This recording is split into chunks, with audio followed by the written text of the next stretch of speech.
నేను చెప్పాగా ఇండియాలో టాలెంట్కి గుర్తింపు ఉండదని. జగదీష్, నువ్వు చాలా అమాయకంగా ఉన్నావు, అందుకే చాలా కష్టపడుతున్నావు. అవును సార్. నీలాంటి వాళ్ళు జీతాల కోసం కష్టపడతారు, నాలాంటి వాళ్ళు జీవితాలనే ఇస్తారు. నీకు లండన్కి వెళ్ళాలని ఉందా లేదా? వెళ్ళాలని ఉంది సార్. అయితే నీ లైఫ్ చేంజ్ చేసే అవకాశాలు నాతో ఉన్నాయి.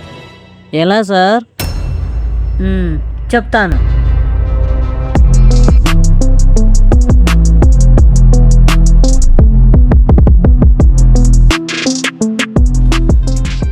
మనము యూకే ప్లేస్మెంట్ స్టార్ట్ చేస్తున్నాం. నీకు 5 లక్షల జీతం, sponsorship, visa, fast track process అంతా సింపుల్గా అయిపోతుంది. చాలామంది క్యూలో రెడీగా ఉన్నారు. నేను అవన్నీ కాదని నీ పేరే సజెస్ట్ చేశాను. ప్రాసెసింగ్ ఫీజు జస్ట్ 20 lakhs-ఏరా? అబ్బో, 20 lakhs? నన్ను నమ్ము, నువ్వు 3 సంవత్సరాల్లో కోటీశ్వరుడు అవుతావు.